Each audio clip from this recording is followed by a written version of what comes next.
Oh, okay, so it's live. Yes, we are live. And hello.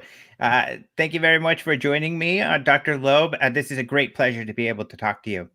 Thank you for having me. So, I got your book from your publicist very early on, and I was so excited because I thought, great. And they were like, read the book. We'll try to set up an interview soon. So, I was rushing through to make sure I could finish it before I got to talk to you. And time went on, and I thought I was going to be able to get my interview at the beginning of your interview cycle. It's ended up being at the end, but that's kind of neat though, because I'm interested in how this kind of media frenzy has maybe changed your perspective and views as well. But first, let me do a little introduction. This is, of course, many of you recognize or are aware because I've been talking about Dr. Avi Loeb's book for quite some time, but a astrophysicist from Harvard. And I do want to mention some of your other affiliations, such as a fellow at the American Academy of Arts and Sciences, the American Physical Society, the International Academy of Astronautics. You have been a chair for the physics and astronomy for a national academy. And the reason I want to mention all that is that you're not like some fringe guy coming out of nowhere. You are truly embedded and kind of a thought leader in the community. So it had to have been pretty risky doing this. I mean, was there hesitancy on your part to say that you were feeling really confident about this controversial theory, or were you really, motivated? Were you like, no, this is what the data is showing me? And did you have any, trouble going there? Not at all. I applied the same approach that I did to previous anomalies that I saw in other areas that I studied. For many decades, I worked on the early universe, the first stars, and on black holes. And there are anomalies in various contexts. For example, we don't know what most of the matter in the universe is. It's called dark matter. And there was an anomaly reported about the hydrogen being very cold, much colder than we expect in the early universe. And a suggestion that I made in a paper that was published in a prestigious journal was perhaps the dark matter particles have a small charge, electric charge, so they cool the ordinary matter, the hydrogen. And that was rather speculative, but there wasn't much pushback on that because, it's part of the scientific process. When you see something unusual, something that doesn't quite line up with what you expect, then you have to put possibilities on the table. And then, of course, that would motivate observers or experimentalists to try and search for more clues, more evidence, and rule out the possibilities that do not stand up to the scrutiny. And that is the scientific process. There is nothing unusual about it. And that's the way we discovered new things in the past. Nobody a century ago expected quantum mechanics to be a description of reality, and it was found through experiments. And then the theorists tried to figure out what the interpretation of the experiments is. And it put a lot of people out of their comfort zone, including Albert Einstein, who argued that quantum mechanics shouldn't have a spooky action at a distance, but he was wrong. And so the process of the scientific learning about nature involves unusual evidence that you try to explain, and you put possibilities on the table, and then you rule out by additional evidence those that do not stand up to the new evidence that you find. And that's the scientific process. There is nothing wrong about it. There is nothing problematic about it, except when people have prejudice. So when Galileo suggested maybe the Earth moves around the sun, the philosophers at the time argued, no, we know that the sun moves around the Earth, and they refused to look through his telescope. Now, that's a deviation from the scientific process, and Galileo was one of the fathers of the current scientific process. And we're talking about evidence and not about speculations that come out of the blue. So when this object that we will talk about, Oumuamua, had some unusual properties that do not line up with what we expected, that's when I came about, and suggested maybe it's of artificial origin because of the evidence, because of the clues. And I didn't have any concerns about it because, it's just the same approach that I used for many years before. And the fact that there was a lot of pushback has to do with my colleagues more than with me. I didn't change much. Yeah, and definitely some of the criticism of your theory has left kind of the realm of sciences as well, and it's gotten pretty personal. Right. Even some very well-known, writers, science writers, have gotten, they've very away from the scientific arguments, but gotten very personal. Are you surprised by that, or were you expecting it? I'm disappointed by that because we should all be focusing on the ball rather than the audience. Okay, we should be focusing on the evidence, and I highly respect those scientists that wrote scientific papers trying to explain the anomalies of Oumuamua, this object, in terms of a natural origin, and they came up with specific suggestions that they analyzed through equations and suggested putting something else, another alternative on the table. Now, all of these possibilities, there are 3 of them, have major flaws. Okay, so I wrote a rebuttal paper about one of them that explains why it doesn't work, for example. And that's again part of the scientific process. But what is not part of the scientific process is going on Twitter and attacking personally, and that is not relevant because first of all, if you think about the big picture, nature doesn't care about whether we say one thing or another. Nature is whatever it is, and we are all supposed to try and figure out what it is. And all I was saying is perhaps there is a relic of a technological equipment that passed near Earth.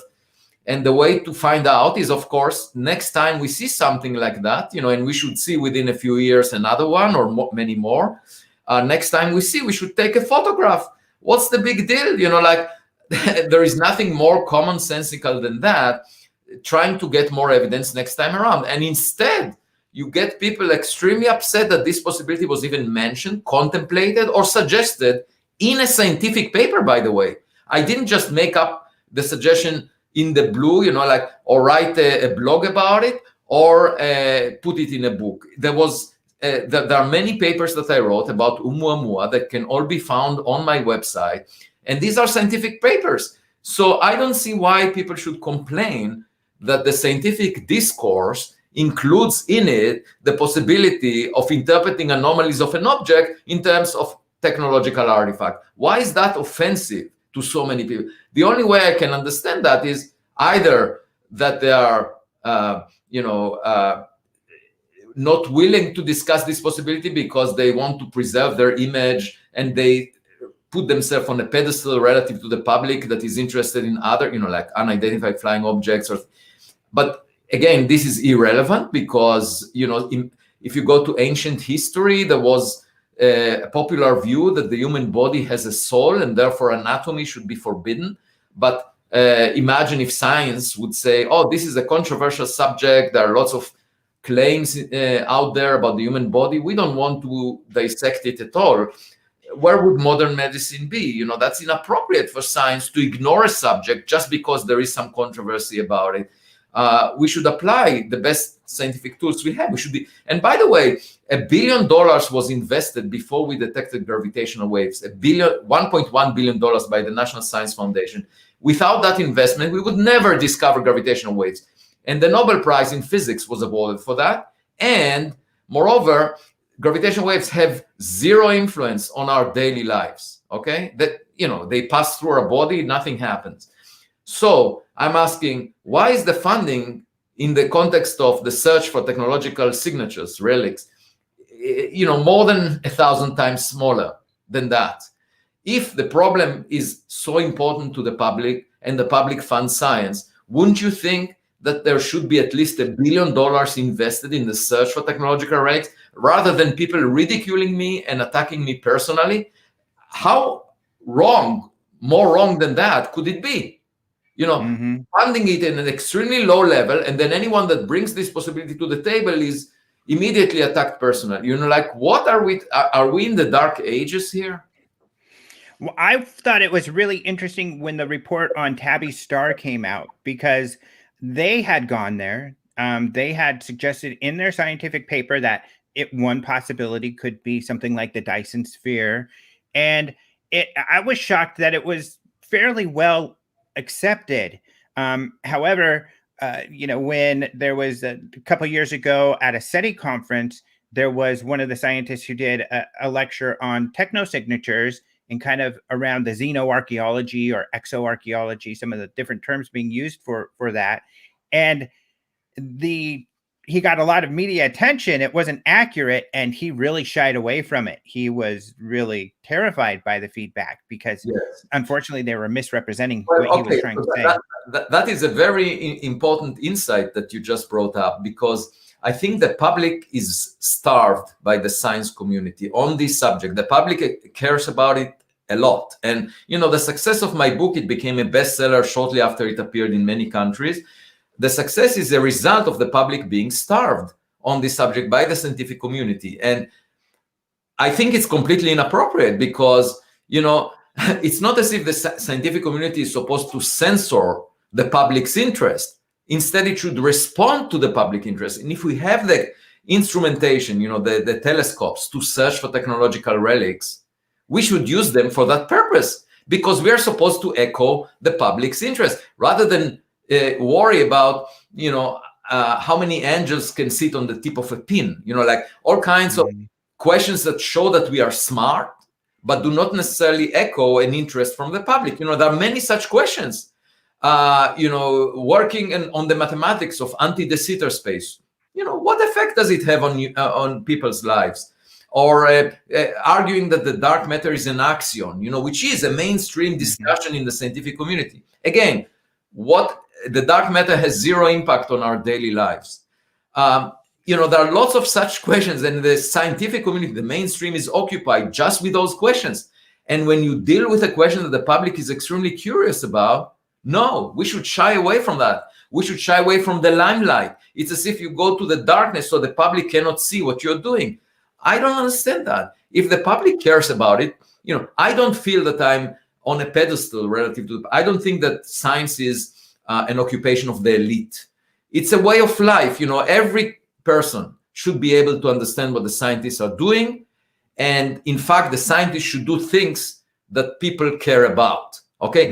So obviously, climate change is something that the people care about. Pandemics is something people care about. That's, that is part of mainstream. But for some reason, the search for extraterrestrial, the question, are we alone? The question, is there anyone else in our neighborhood? That is being pushed to the fringes of science. And why would that be the case? And this is basically the message of my book. This is the reason I appeared on 300 interviews over the past 8 weeks. That's quite remarkable. I'm trying to use it as a platform, and my publicist, the publicist of my book in the UK, was telling me, great job, Avi, you're communicating very well with the public, and the book is selling quite well. And I told him, look, I'm not trying to sell the book. You have to understand that I'm trying to convey a message. And if the public didn't like my message and wouldn't buy the book, I wouldn't care less. I would not change my message just so that the book will sell. The book and my appearances are trying to convey a message, and the fact that the public likes it is a good thing, but it's a byproduct. And I think you bring up something really important, especially for now, because as a science writer, I fortunately get to do some science writing, and the scientific community, especially a lot of the astronauts I've spoken with and other NASA personnel, are extremely concerned with this anti-science kind of movement that we've had. And you mentioned that the public is very interested in, well, the topic you wrote about, but also the pandemic and climate change. But that's an area where there's a large anti-science kind of group out there fighting against it. And scientists don't seem to, but they blame the journalists a lot of times, that you guys are just sensationalizing our work. But on our end, what I've tried to, I was even in a group with these Nobel scientists talking about this same topic. And they were so frustrated. And it's like, well, what we're trying to do is make what you do appealing, trying to apply it to people's lives. And I think, unfortunately, there is no PR for science. And maybe there needs to be, because I think that's where we've got a breakdown. Yeah, so currently science is mostly communicated to the public by people that do not practice science. You see, that's the, Right. and Right. I find that unfortunate because many of my colleagues, avoid the limelight, and as a result, the way that the sausages are made is not communicated. Most of the time, science is uncertain because we don't have enough evidence. And scientists prefer the public not to know about it. They want to show the public only the final product, the sausage, without telling them how it's made. And the reality of the matter is most of the time we are uncertain. There are multiple interpretations for the data. We don't know which one is the correct one. And only when we have enough evidence, we are in agreement and we come out with a consensus view. And that is something the public should know. The public should see the stages. There are early stages where you don't know what you're talking about, and the public should be aware of that because scientists don't always know what they're talking. So I feel as if I'm the kid that says the emperor has no clothes in a way, but I'm the kid that says that, and that's the truth. That science is work in progress. And I think the public should be engaged. And by the way, I told my publisher that I will be happy, satisfied, if there is one person around the globe that after reading my book will become a scientist. And a couple of weeks ago, I got an email from Malawi in Africa from a woman that said, your book is great, and I'm thinking about becoming an astronomer. So I told her the story about the publisher, the exchange I had, and asked her, are you the one? Are you that one person a scientist? And she said, maybe either me or my daughter. I would not be surprised. Right, that's what I wanted to say. I'm sure your book has inspired quite a few people. But I guess let's get into kind of a little bit of the meat of the situation. Oumuamua, an object, the first we've detected that is interstellar to come into our solar system and then exit. And of course, we didn't catch a glimpse of it till it was on its way out. And, it had some strange properties. You said it could be three things. Two of those, the conventional, the assumption, a comet or an asteroid. But you've made the argument that those don't fit. A comet, it's obvious. Comet looks like a comet. It's got its halo of debris. So the other possibility could be asteroids because they do tumble. But this was definitely very different than an asteroid. And like you mentioned, it deviated. And I think that's the big theme that you mentioned. And I agree with you that I haven't seen any scientists really tackling your argument for the deviation and how that might have happened in a manner that addresses all of the things that you've brought up. But I guess analyzing that. So for instance, one possibility for the movement that you have highlighted was outgassing. So maybe a pocket of ice or something that dissolved and pushed the object. But as you noted, the tumble didn't change after this deviation, which is, it seems like any outgassing, it would be impossible for the tumble not to change. Right. Well, that's one thing, but also the force that was pushing it changed smoothly, inversely with distance squared. And usually what happens with outgassing, if you have water ice on the surface, there is a certain distance from the sun where the ice doesn't really evaporate anymore, and you get a cutoff in the push. And in fact, Oumuamua reached that distance and no cutoff was observed. So it was a smooth dependence inversely with distance squared, just like you expect by reflection of sunlight giving the push. I should say there was one suggestion that perhaps it's made of pure hydrogen. This object is a hydrogen iceberg. That was one of the models proposed by astronomers that I value because they try to come up with an explanation. And if it's made purely of hydrogen, then hydrogen is transparent. You could have a cometary tail without seeing it. The only problem with this idea, we are talking about an object roughly the size of a football field, a few hundred feet. And such an object made of pure hydrogen would get evaporated very quickly by absorbing starlight along its journey, and it wouldn't survive the trip from its origin. We've never seen hydrogen icebergs. So that's an example of a scientific idea that was put forward. Rather than attacking me personally, just coming up with an alternative explanation of this anomaly. But we wrote a scientific paper showing that it doesn't work because the hydrogen iceberg would get evaporated. There was another suggestion more recently, maybe it's not hydrogen, maybe it's nitrogen, pure nitrogen. For that, you need to separate nitrogen from carbon. I mean, usually nitrogen and carbon come together. They are produced by the same process in stars, in stellar interiors. And the Spitzer Space Telescope put very tight limits on any carbon-based molecules around this object. So really, this doesn't hold together, this interpretation. There was another suggestion, maybe it is a cloud of dust particles that are very loosely bound, sort of like a dust bunny that you find at home. And then it's very lightweight, so the reflection of sunlight would give it the push that you need.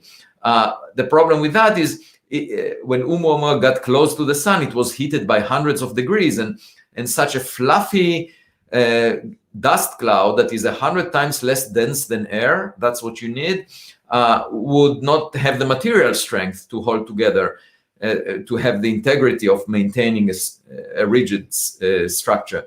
And so, these alternatives, and there was another one that it's a piece of a bigger object that was ripped apart as it was passing close to a star. And the problem with that is usually you get elongated pieces from the tidal force of a star. And the best model for Oumuamua was pancake shape at the 90% confidence. So all of these alternative interpretations had major flaws, and that led me to conclude in my book that the possibility of an artificial origin should be put on the table. What's the problem with that? And we should. What it implies is that even though Oumuamua left and we didn't get enough data on it, it's now 1 million times fainter than it was. There would be more like it that we will find because we just observed the sky for a few years and we found this one. So if we observe for another few years, we'll find another one. When I go to the kitchen and I find an ant, I get alarmed because there must be many more out there. And so all we need to do is next time around when we detect something in advance, we should send a spacecraft with a camera that would intercept its trajectory and take a close-up photo. And, a picture is worth 1,000 words. In my case, a picture is worth 66,000 words, the number of words in my book. I think that's a really important point. And when I've talked to people, a lot of them have a misperception. And I'll bring up this picture. A lot of them have seen this image, and this is an image from NASA's website on Oumuamua. And they're like, well, I thought it was a rock. It looks like a rock. And I explained that, like you talked about, it could have been, a photo is important because it could have been obvious from observation that it was, if it was something manufactured. Well, let me explain. So this artist illustration came about because, as the object was tumbling, the brightness of the object changed by a factor of 10. So projected on the sky, it was at least 10 times longer than it is wide. But, this is true also of a piece of paper tumbling in the wind, as you get it to tumble, projected on the sky, you could see it as if it looks like this elongated object, like something very elongated. But in reality, it is a flat object. And that was the best fit to the variation in the light reflected from the object at the 90% confidence. And this is a paper published in December 2019 by Sergei Mashchenko, showing that the best fit to the light curve is that of a flat object. So pancake shape.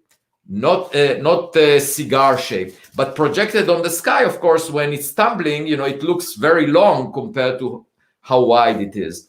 So that is what we know about this object, that at the 90% confidence, it was flat, not cigar shaped. And then the question is, can you imagine a flat rock that is at least 10 times longer than it is wide and, that is pushed by reflecting sunlight? Now, in September 2020, just less than half a year ago, there was another object discovered that is pushed by reflection of sunlight and doesn't show any cometary tail. And this object was also discovered by Pan-STARRS, the same telescope that discovered Oumuamua. And then the astronomers that found it realized that if you go back in time, it was actually launched from Earth in 1966. It's a rocket booster that was part of the Lunar Lander Surveyor 2 mission. And we know that we produced it artificially. I mean, it had thin walls and was hollow, and that's why sunlight reflecting off it gave it a push. In the case of Oumuamua, we don't know who produced it. Mm-hmm.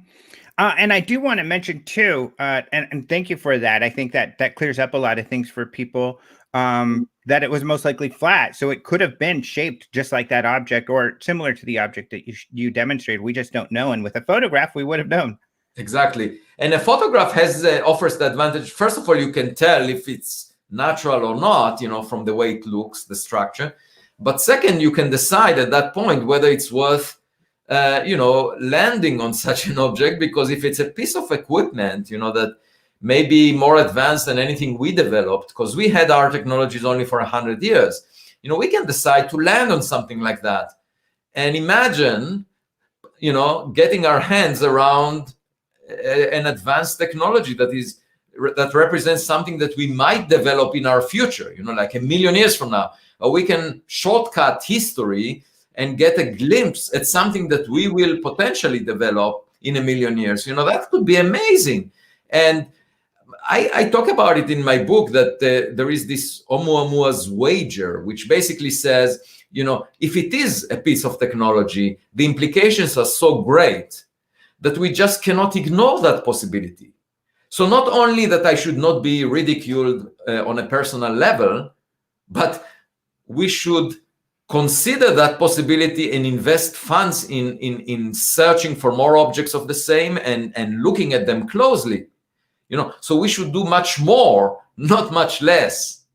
And that is my point. And, I just don't understand why people would avoid that. It's as if they say, let's remain ignorant, Having done these 300 interviews, what has changed about your perception of the public's perception of your work and your theory? Well, the public is extremely interested and excited, and I had a very intelligent dialogue with the public, with people that have asked questions, both people with scientific and technological expertise and people that do not have that. And in both camps, I received very insightful questions and comments, and that inspired me to write a number of Scientific American articles, some of which already appeared and some are in the pipeline. Over the past couple of months, I wrote maybe about 6 of them, and some of them are not yet published, but all of them are listed on my website. And the point is that it's inspiring for me to speak with everyone, especially the public, because the public is curious without a prejudice.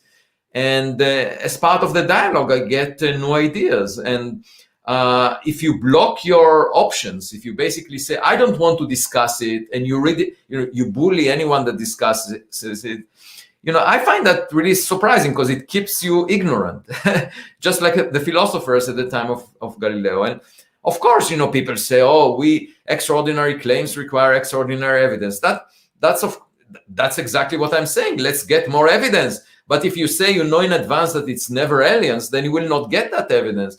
My point is, extraordinary conservatism leads to extraordinary ignorance. I love that saying. That's a great one. And that is novel. Certainly, I was going to say one observation I had from reading your book, a couple of things. But one thing that I enjoyed about it, there was a familiarity in some of it, in that, of course, I do cover the UFO topic. And the scientists in the past, I do this lecture about how astronomers started modern UFO research. They really did, including with this Dr. Alan Hynek, who had this television show which distorted his life. But that they made similar arguments to the astronomical and scientific community that, about being closed-minded and not just what you had just said about the ignorance that happens. And certainly it's interesting that many of the books I'm talking about are decades old. Yours is brand new, but you're still having to make this argument and still having to fight this fight with academia.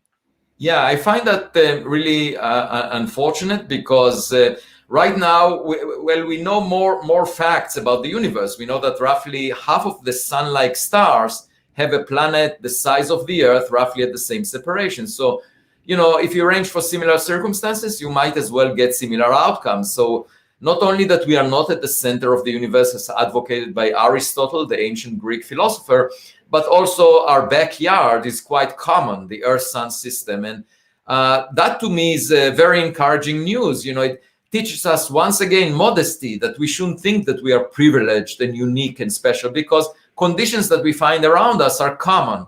And why would we believe that we are the only ones? Now, of course, there may not be living civilizations with which we can communicate, because they are short-lived. That's possible. If they develop technologies, they also develop the means for their own destruction. We cannot have a phone conversation with the Mayans. The Mayan culture is not around anymore, but we can find relics that they left behind in archaeological digs. And in much the same way, we can do space archaeology. Instead of going out and listening to radio signals, as we have been doing for 70 years, there is this Drake equation, which is fundamental for this search. But there are lots of coefficients there that are highly uncertain. And if those civilizations are short-lived, most of them are dead by now, and we can't have a conversation. We can't get radio signals. And instead, what Oumuamua gives us is a wake-up call that, there are interstellar objects visiting the solar system, and by looking at them, it's just like looking at objects that arrive from the street into your backyard. They made the trip. You don't need to make the trip. It takes a long time to visit stars, but they already made that trip and they arrived at your doorstep. So the natural thing is to examine them, take photographs, and whenever you see a plastic bottle instead of a rock, you say, well, that's interesting, let's check it out. But you can't say it's always rocks, because then you would resemble this caveman that says, when presented with a cell phone, says, oh, it's a shiny rock. Mm-hmm. One of the people in the chat is asking that this object was probably out there for tens of thousands of years. And so he thinks that the solar sail hypothesis from an advanced civilization seems kind of strange. But I think you're arguing it doesn't necessarily it had to have been sent directly to us. It could be space junk. Right, exactly. We launched Voyager 1, Voyager 2, New Horizons, and other probes out of the solar system. And imagine what would be their fate in a billion years or a few billion years. They wouldn't be functional anymore. And most stars formed billions of years before the sun. And as a result, they predated us and they sent out equipment into space. And we shouldn't. Most of this equipment would be just like plastic bottles on a beach. They're punctured, they have holes, they're not functional anymore because they suffered a lot of damage during their trajectory, during their lifetime. And that's what we should expect from most of the stuff we find in space. And therefore, arguing that it was tumbling and therefore not in control, that's quite expected, because I wouldn't expect it to be spying on us. By the way, I don't think that we are sufficiently interesting for anyone to spy on us. And of course, 10,000 years ago, we were even less interesting. So when this object started its journey into the solar system, it was more than 10,000 years ago. But I believe that most of the objects we find will be billions of years old, because they travel throughout the galaxy, and sort of there is a population of them, sort of like the space debris that we leave around the Earth. There is a lot of debris going there, and or like plastic bottles in the oceans. They keep accumulating over time, and we just don't know what is out there unless we search. So without a prejudice, without always saying it must be a rock, it's never aliens, let's just check what is more natural than looking for evidence. Mm-hmm. You got very personal in the book too, getting back into your childhood and how it's kind of always been an interest, an inspiration for you to look for potential life out there. That's right. I don't separate my science from my life. For me, science is a way of life. And when I have a problem with a pipe at home and I try to figure it out with a plumber, I approach it exactly as a scientist. We look for the clues and then try to figure out what's the problem and solve it. And I don't see science any different than applying common sense and looking at being guided by the evidence. Of course, it has some mathematical aspect to it that makes it a little more sophisticated in daily activities, but it's not really essential if you understand what nature is doing. You are trying to figure out how to explain the evidence based on the clues that we have, and that's the way I approach my life, on a daily basis. So for me, everything that I went through during my life is contributing to my scientific work. And in particular, when I was young, I was very much connected to nature because I grew up on a farm. So I developed a special connection to nature, to more than to people, more than to social interactions. And that's why nowadays I don't really care how many likes I have on Twitter. I jog every morning at 5 a.m. in the company of rabbits, ducks, and birds, and I enjoy that. And irrespective of whether it snows or rains, I take whatever nature gives me. And that's my attitude also towards the scientific exploration. Whatever, if nature gives us anomalies, we should be delighted about it because we can learn something new. There was a seminar at Harvard about Oumuamua, and when I left the room with a colleague of mine, he said, this object is so weird, I wish it never existed. And I was appalled by this because it should be exactly the opposite attitude. You're not supposed to always relax and assume that what you know is what you will find. In fact, when you see something unexpected, it should be thrilling. It's exciting. Why should science be boring, by the way? I never understood that. And, if there is something new coming along that you didn't expect, that is an opportunity to learn something new, and it makes science worth doing. I don't care about science as a vehicle to promote our ego, as a way to convince other people that we are smart, or that we deserve a honor or an award or a label. That is completely irrelevant. What we need to care about is understanding nature. And by the way, that's also what the public cares about. So I think we are all in it together. If we develop a vaccine to COVID-19, it's to be shared by all of us. And the way I see science, in economics, there is this idea of a zero-sum game where if someone gains a profit, then someone else loses. But I think of science as an infinite sum game, in the sense that if you produce some new knowledge, everyone benefits. So it can go to infinity. The more you add, the better everyone is. So we are all in it together in the context of science. It involves collaborations, and it shouldn't feel as if we are fighting each other and saying, no, you're not allowed to say that. You're not allowed to. Okay, well, if you have another interpretation for the anomalies, write a scientific paper. Don't write it on Twitter. Write a scientific paper that explains the anomalies in terms of something natural, and we will be done with that. Mm-hmm. Why get personal? Why ridicule? Why get so emotional about it? It's we're just trying to figure out what this unusual object is. Mm-hmm.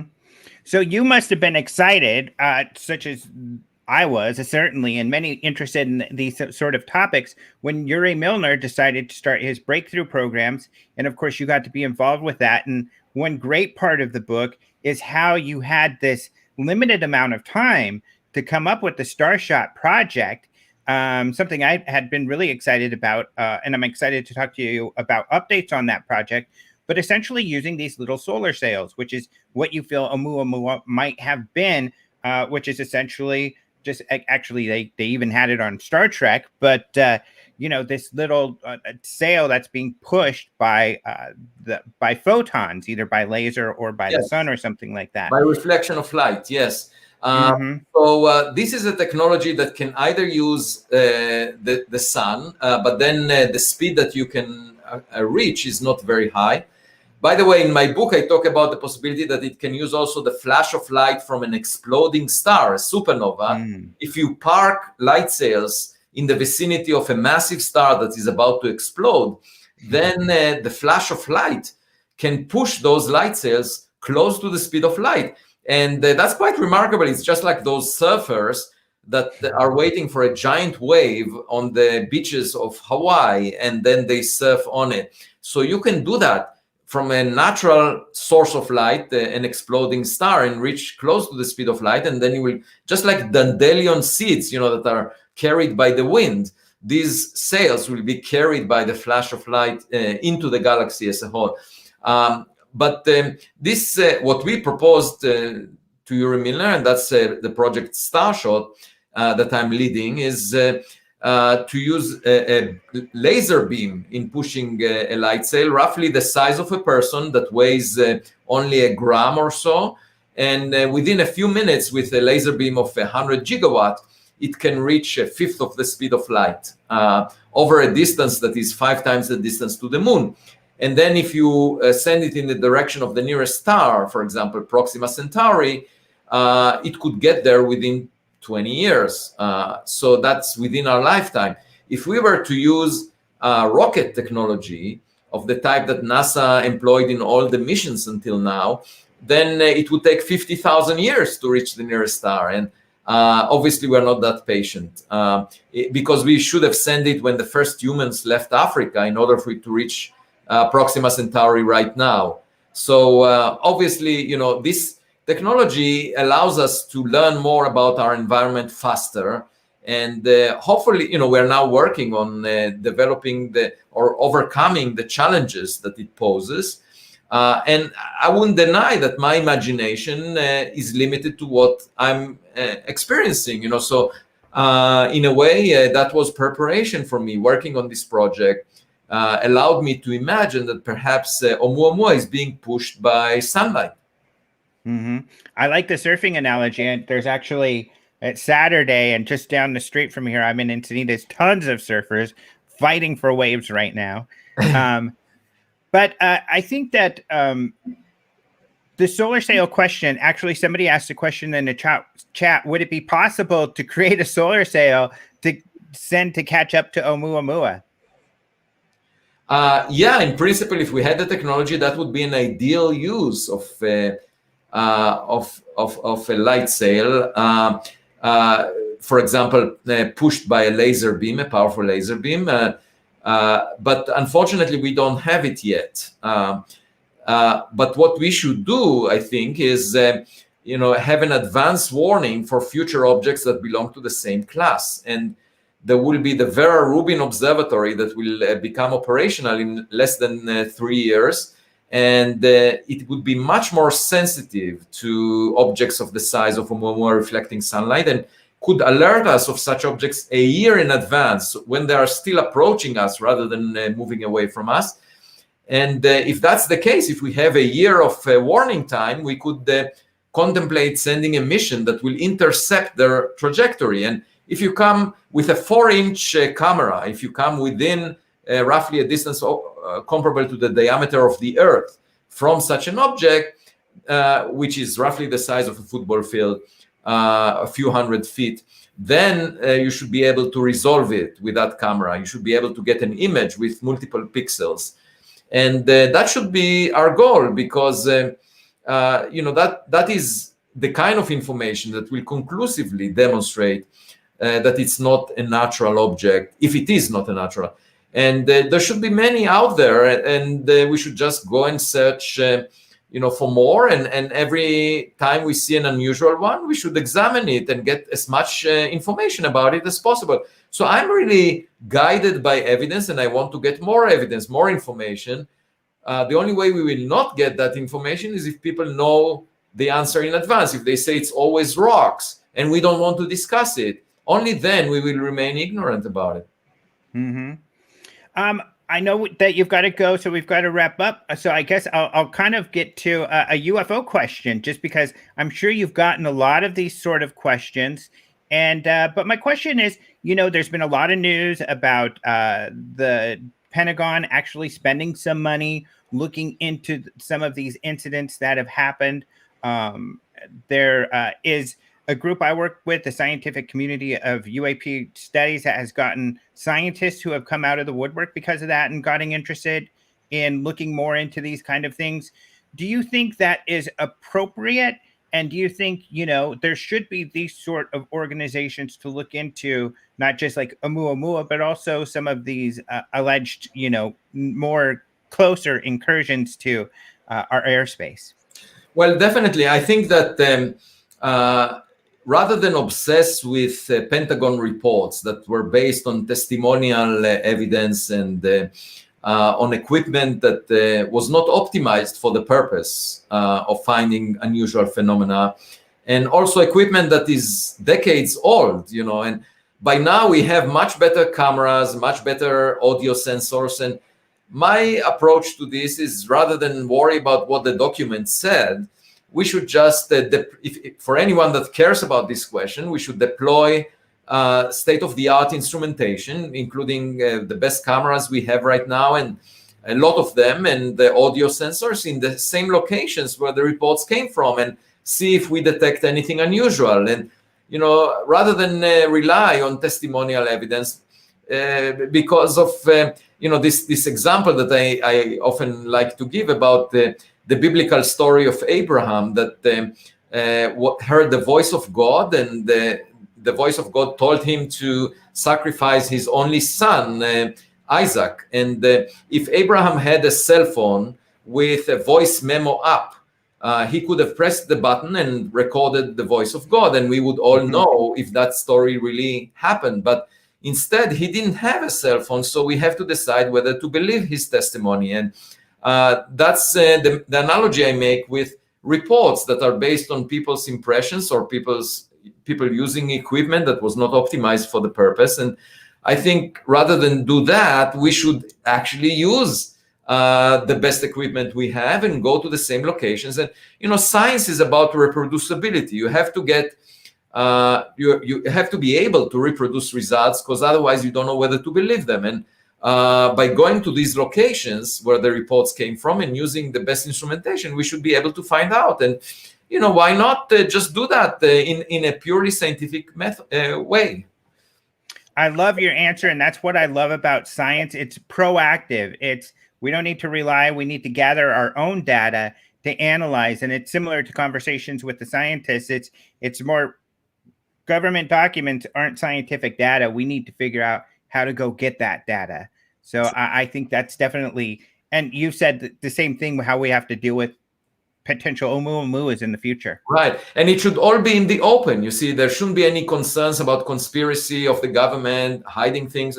No, it should be all in the open, because science is in the open, and the only issue here is funding to get the best instrumentation deployed in those locations. And what's the big deal? I think it can be done if the right people are providing the funds and the right people are doing the experiment.